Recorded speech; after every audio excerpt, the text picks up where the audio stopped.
Hello, my name is Kirk Borger. I am the director of the Riverview Public Library. And today we have Riverview resident Don Souls. He lives on King Road at the Adria King Haven Senior Residence Center, however you want to call it. And Don, thank you very much for coming in. I'm going to be asking you some questions about your military experience. But first, we kind of want to get some background information. Where and when were you born? Detroit, Michigan, February 22nd, 1928. What were your parents' occupations and how many siblings do you have? 5 years later, I had a sibling, a brother, and my dad worked at Ford's for some time, and he did some prefabrication work and that. And my mother worked for Hudson's, and also she had like house parties where they advertised different foods and things like that. What high school did you attend? Southwestern. Detroit Southwestern? Detroit Southwestern. What year did you graduate? 1946 in January. What were you doing before you entered the military? I was working at the A&P supermarket. In Detroit or in what's Detroit it? on 4th Street. And that. Were any of your family members in the military before, during, after your service? My father was in, and then my brother went in after I got home from Japan. He went to Europe. Were you drafted or did you enlist? To the draft. How did you feel about being drafted? I mean, Well, did you want to be drafted, or it sounded like you kind of wanted to be in the I military would anyway? I would rather have enlisted in the Marine Corps because of the influence that I gained through it. But my country called, and I had to go. Mm-hmm. I didn't regret it, or I didn't feel mad about it like I know some guys do. But the war was over, so I figured. Yeah, the shooting was over. Yeah, so the shooting was over, and you can always be a hero then. But so you were drafted into the Army, correct? Drafted into the Army. Did you have a choice about that, or was there No, was there another service that you might have wanted to go into besides the Army? Well, they never gave you a choice of the branch of the different units in the Army. You just went in the Army, and they filled where they were lacking. In other words, I don't know whether they let the guys go out faster where we went after the end of the war, or they were just needing them. But I was in the A&P food market, and I wound up in the Tokyo commissary. So you figure that out. That's a pretty good well, place. that's where they, yes. And you always heard that a guy like me wound up driving a truck, and the guy digging a ditch, he was behind a typewriter or something like that, but that blew that. Where was your basic training? Fort Eustis, Virginia. Fort Useless, we used to call it. Oh, Fort Useless. What was a typical day like during your basic training? Oh, gosh. The monotony, I mean, like you getting up in the morning and going out and drilling and stuff like that, that was the real basic. But then the days off, or if we didn't get too much liberty at that, but we could do, as we go to USO and stuff like that. But it passed by. I think it was 8 or 10 weeks basic training. Did you find it difficult at all? No, I got to be a acting corporal squad leader because of my experience in the ROTC. The military, I was ROTC in school, high school. Oh, okay. So you went ROTC in high school. Mm-hmm. So you already had an idea that you might want to be in the military anyway. Yeah. I mean, if you're in the yeah. ROTC in high Absolutely. school, so being drafted, it was something that you may have done anyway. Right. Correct. Right. After basic training, after you were in Fort Eustis in Virginia, where did you go? We went home for a delay en route. I think we had about 10 days. And then in 10 days we had to report to the depot, to the train, and they shipped us out to state of Seattle, Washington? Yeah, Seattle, Washington. One thing they had a habit there, every night at sundown we marched, we paraded, and that got our drilling in. And that. How long did you stay there? That it wasn't too long. And we noticed this one guy, every night he was going to the PX, and he'd come out and he'd have boxes of candy bars and that. We thought he either had a sugar problem or something, because we wondered what the hell was he doing with all those candy bars and that. Well, when we got on our Liberty ship and we were out to sea, and he come around selling candy bars for $5 a piece, we figured out what he was doing. He was an entrepreneur, I'll tell you. You take a ship to Japan. How long was the trip from Washington to Japan? Well, if we hadn't hit that typhoon going or coming, it was about 4 or 5 days. 4 or 5 days. What did you do in those 4 or 5 days? Had you been on a ship before like that? No, I No. don't think I was. I was in airplanes, Yeah. not on the ship. Did you get seasick at all? Not on going over. I don't know why, but I don't remember being seasick, because I know we did a lot of cruises in our lifetime. And I remember one time I was really sick and that. And then we sort of got used to it, I guess you do. But that first time, man, they had a restaurant there, and they had these light plants, and they would move just as the ship would go. Oh, you're talking on the cruise ship, I had to right? go Yeah. out on deck because I couldn't watch it because I was getting seasick. But that was it. What did you do in those 4 or 5 days when you were going to Japan, when you were on that ship? Well, when you went to the mess hall, that took up a lot of time because the lines were long, and nothing that was really indelible. I don't think we had decks of cards or so, but there was crap games going on, and if you had a pocket full of money, you went over and joined. They'd love to have you, but I didn't want to get broke that fast. And then when we got in Yokohama, there were a lot of ships and that, and we anchored, and then we waited our turn to go into dock to be, disembark. And then from there we were taken in 6x6s to the Repo Depot, which I understand was a training station for the Japanese pilots. Now, by this time, had you already been assigned to what you were going to do in Japan? We didn't know. Oh, you didn't know? Who we were going to be assigned to or what. You didn't even know what your duties were going to be? No, and we were put in tents. These were built up off the ground and that. And then we go to the mess hall, and we got in there and we come out, and a lot of the guys said, and a lot of them were crying.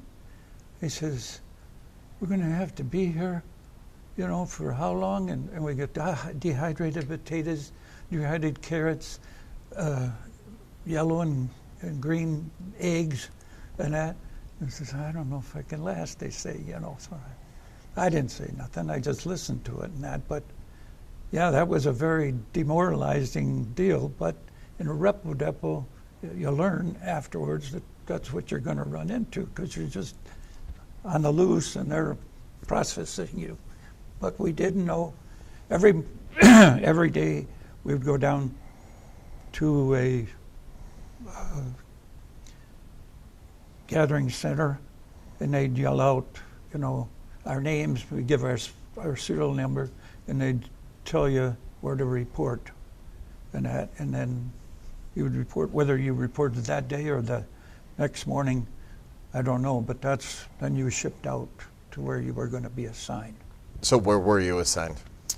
I was assigned to the 3079th not Bakers, but company, which ran the Tokyo commissary, and we were in a geisha house. What do you mean? You took over the geisha house. I took photographs of the gardens in there, and that they had the little porches or over the water on that. And from the outside, it really looked nice and oriental and everything.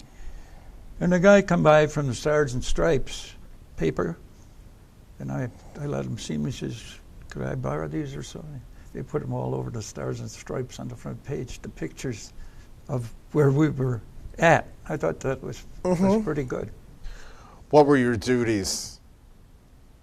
In the commissary? Yes. I picked up a grocery list that were left at designated boxes, and would take them to the commissary and have the Japanese fill them. And then the dependents would come there and pick them up at night after work. You mean you had Japanese people working for you?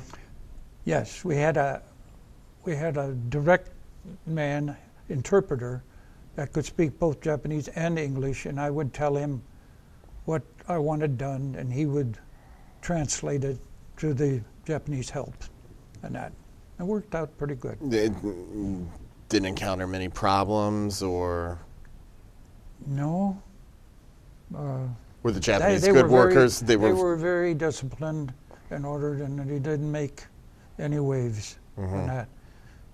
Did you have a good impression of what was your impression of the Japanese people, not only just working with them, but from any interaction that you had outside of? Respectful, dignified, humble, and how they could be an enemy, I don't know. And I can see why they're an ally of ours now. I mean, how it worked out. We did have one little experience with the Japanese, not with the Americans, but we'd take half the crew and bring them back to the barracks for lunch. And then the 6x6, when they came back, then we would get in the 6x and go back. Well, the first crew went, and they came back, and some of them were all shook up, and they could hardly talk and stuff like that. And what the hell happened in that? Well, you know where we sell our cigarettes to the black market guy? Yeah, this guy come up and slit his throat and took over. And I said, what? Yeah, and he says, oh, Barney, or whatever the guy's name was, is from the South, big, tall, lanky GI, jumped out of the window of the barracks and chased that guy and caught him in the alley. And they said, have you got all your bearings? You could have been killed too. You know, he could have turned on you. And well, all I knew is I had to stop him in that. He went to court, and they convicted the guy and that, but that was a shocker. Boy, oh boy. Did you end up learning any of the Japanese language? No. Well, we all were issued a little like card you might pass out to friend, and it had everything on there, and there was on diagonal it was written in red, not good for cigarettes, because we were all issued a carton of cigarettes every week in the but the GIs, see, they were rookies when they got there, but after a while they got smart.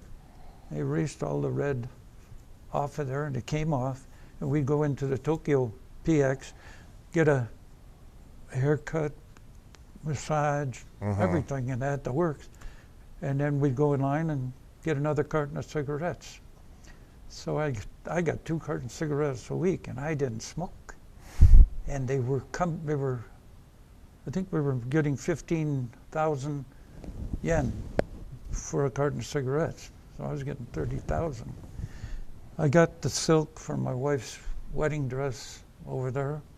I sent my father-in-law a smoking jacket, sent my dad a smoking jacket, and I sent I think a doll, Japanese doll in a kimono. It was in a class structure, and I sent that home, and some other silk things and that from my grandmother and mother. And I got a string of pearls for my mother and a string of pearls for my wife, future wife, Miki Moto. Did you ever hear him? And I got them. Just from selling cigarettes? And that was all from cigarettes? Not smoking cigarettes. There you go. It was fantastic. See what I mean? I did like as a vacation, paid vacation, honest to God. Now, staying in Tokyo, when you were stationed in Tokyo, did you get to see a lot of the city? Yeah, by driving around, I got to know the city real good. Was most of it, I know they were in the process of rebuilding it. Did you see a lot of the destruction that had been done? Well, we bombed Tokyo there with Doolittle, and like I say, the shacks they lived in, if one caught fire, the wind was blowing, it'd wipe them all out. Well, most of the city was made out of wood, right? And like I said, I'm losing my train of thought now. You said something about their food and that, and their living quarters weren't that good. And when you got down into downtown, though, the buildings were pretty good, and I don't know when they started hitting Tokyo. We had to get to almost Iwo Jima. It was 1944, right? But it was precision bombing. They knew what buildings they wanted to wipe out and what, for MacArthur's headquarters, the Daiichi building, they didn't touch that at all. You go in there and refurbish it and that. So, and I don't think they ever touched the palace. The palace was right in the center, like I'd guess, say, Washington is a hub. It's sort of like that. The Imperial Palace is right in the heart of town, and the streets are wide for all their parading and that. I guess like in Russia, you see them, and that's the way it went. So the entire time you were in Japan, you were working in the commissary? Yeah. You didn't have any other duties? No other duties. No. Did you go anywhere out? When you were off duty, did you go anywhere else? That's another story I'm going to tell you. I don't know who come up to me and that's, Don, you got a driver's license, military driver's license? I said, yeah, I drive a Jeep. And he says, well, how about a 6x6? I said, I never had training on that or so. Well, would you drive us to Yokohama and that? I said, yeah, if I can, drive the truck and that. So we took off, and it goes so far, and there'd be a GI hitchhiking, where are you going? We're going to get to going to Mount Suribachi and get in the back. And then I'd start to take off, and I didn't know how to double clutch. You mean Mount Fuji? Mount Fuji. Suribachi is on Iwo Jima. You're right. It's okay. See? It's okay. Okay, yeah. And we'd go, and I'd take off, like this, and I could hear him in the back. Who the hell is driving this thing? He must know how to drive it and that. So anyway, we were going, and like, you're in Riverview. Okay, as you start going down 75 or so, you get scenery and fields and everything like that. So, and then they tell you on the crossovers, where you're entering and that. Well, we were going to Yokohama from Tokyo, and it was just like that.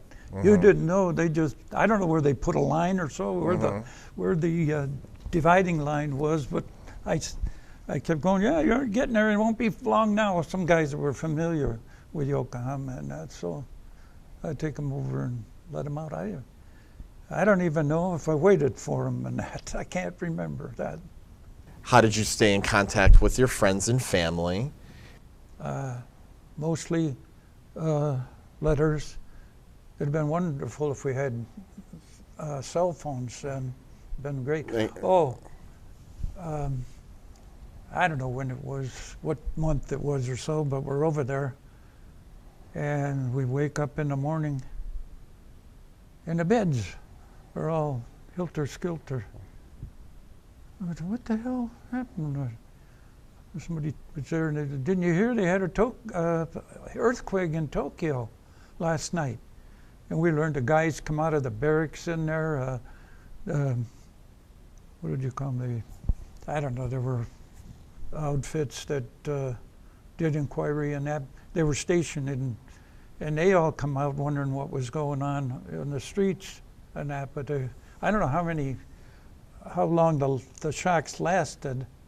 But I knew my mother, wrote. I don't know if they sent I think I sent a telegram home. Okay, and that. But that was the most exciting thing that happened, and I slept right through it. Who did you write the most? To write? Yeah, who did you write the most back home? My future wife. Where and when did you find out you were going home? Well, yeah, when we left the company, we went to the Repo Depot in Japan, and they put us in a barracks. And that, I would say, was the most grueling part of the whole service, because you had veterans and you had like draftees that were rookies, and we were all put in this barracks, and there wasn't too much activity, like when you're in the barracks over at American, you could go to USO, shoot pool and things like that. But the guys was getting really antsy, and every once in a while we'd have to break up a fight because it sounds like you were bored. There wasn't anything to do. Yeah, right. And you were waiting to be called out, to have your name called off, and to go to the station to be picked up for the ship, for the the harbor. So you get assigned a ship and be on your way. How long did it, when you're on the ship, how long does it take to get home from Japan to the United States? Let's say 4 or 5 days, I'd say. 4 or 5 days. What would you do on the ship in those 4 or 5 days?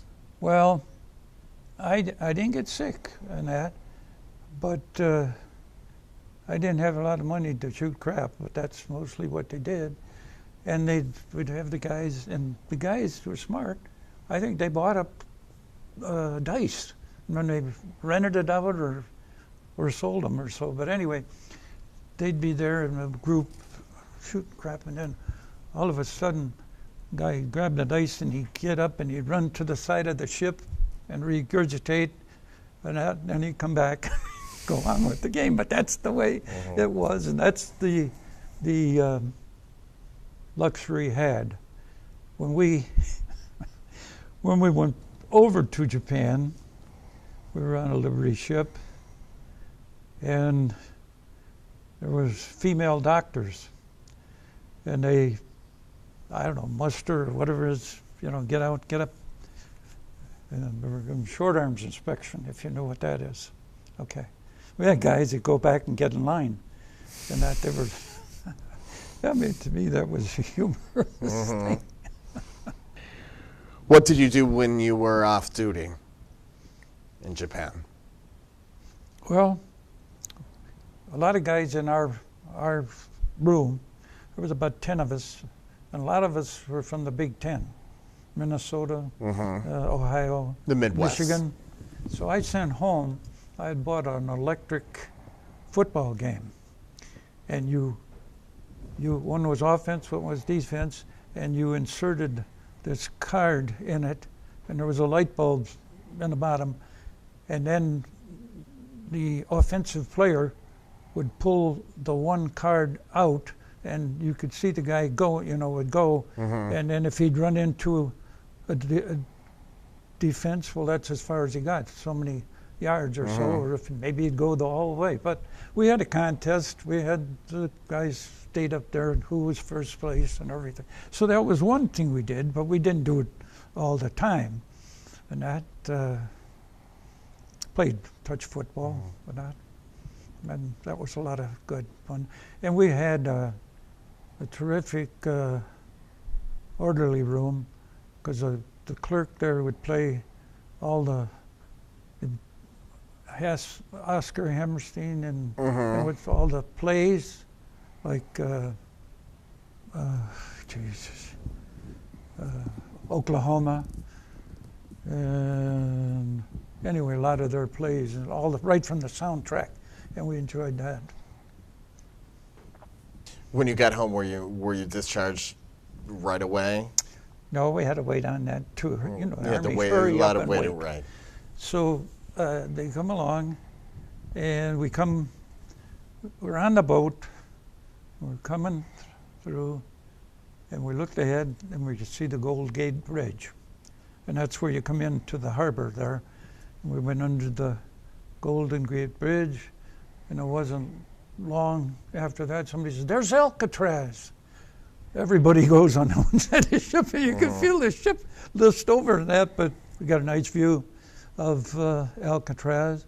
And then wherever we docked, there were like, I would say, call them ferry boats or something, and that they took, you know, people got them and went over where they worked. Well, we got on that, and I had the first glass of milk I'd had in months. Long time.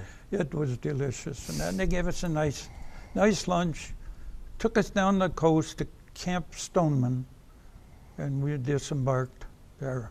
And then we got assigned barracks. And I don't know. I think this is interesting. We weren't rookie, we're all recruits, you know, going overseas. We were veterans from the war. And so we get in there, and the guys didn't have much of a tan, so they thought, well, we'll get a little tan, you know, so they get blankets, and we're between the barracks sitting out there. Guy, sergeant or somebody comes out from the barracks, "Hey, you guys, get in here, we're going to GI the barracks," and that. Is that barracks, Sergeant? "Well, we're over here, Sarge." We weren't, but we're over here. And he said, "Okay." And then they'd come out from the other side. "Well, we're in this barracks here." You know, you get a little knowledge and get tricky with them. And that no, this was coming in. No, this was coming back, because we'd have never pulled something like that. We fell in, and then they marched us. We're going down the camp, column right, and they go right. We kept going straight ahead on the, I don't know how many guys there was, but we kept going. We come to the USO, and then the USO shot pool, and I don't know whether you imbibed at all, but maybe had something to eat. And then when the guys had thought this up, so, well, we better go back now, you know. So, well, boy, I hope they're not waiting for us. So we go back, and "Where were you guys?" And that, "It's just down the street." And that, "Where'd you guys go?" "You guys lucked out, boy. They took us down to some old mess halls that hadn't been opened in a long time, and we had to clean everything in that. You could add 8 off the floor when they got through. Boy, oh boy." But one thing I'd say about the guys, and that they would never, you know, say, "Hey, Sarge, those guys skipped, you know, or they skipped out and went to the U.S." They never ratted on the rest of the squad, and that was pretty good. When you got home, did they have a party for you or anything?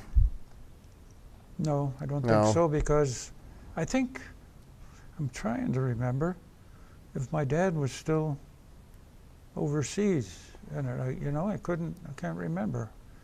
And that. But anyway, when I got home, the family all got together, and we went west for 30 days. Every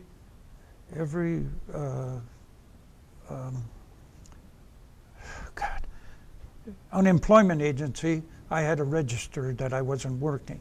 So we were gone 5 weeks. I think it was 5 weeks. And I come back and I went to mine and I got $120. It was 52.20, 52 weeks of unemployment, $20 a week. All the guys in the pool room, they all played the 52 weeks. They collected their $20 and then they went back to work, or so that was it. Did you go back to work after the service? I think I worked for the A&P for a while, and I went to UD on Jefferson. It was their general college, and it was okay, but like I said, it just wasted 6 months of my military time that I had coming.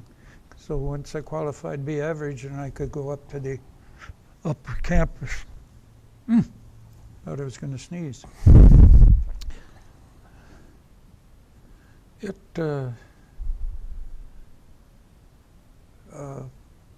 When I got up there, I was going for a BS in education. That was a mistake.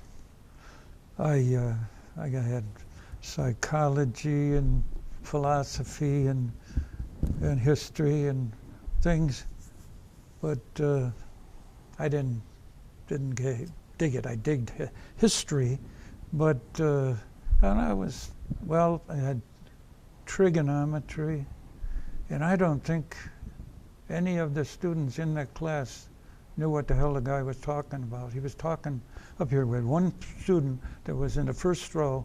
He got A's, and he knew everything about it. But everybody else, what did he say? What was that? But we passed. I don't know how we passed, but we passed. And then the religion thing come up with a C. So it was something. Where'd you spend most of your career doing? Well, now, who did you spend most of your career working for? Detroit Edison. Detroit. What did you do for Detroit Edison? Well, I started up on the telephone board. People would call in with lights out and that, and we'd take their address and cross street and everything, and then like a work order. Yeah, and put it up, and it'd go down and would be compiled. Go over to dispatch board. They would get it and put it in a file, and then when the fieldman would call in, they would take that out of their bin and put it on a little conveyor, go down, and it'd come out at the board operators, and they'd take them and dispatch them to the men. Well, I did that about a year or two, and then you had some openings in the field. You had to have a car to be in the field. I didn't have a car yet. And so anyway, I took the test, and we didn't get a high mark on it. A few of the other guys that were electricians on the side or so, they passed in flying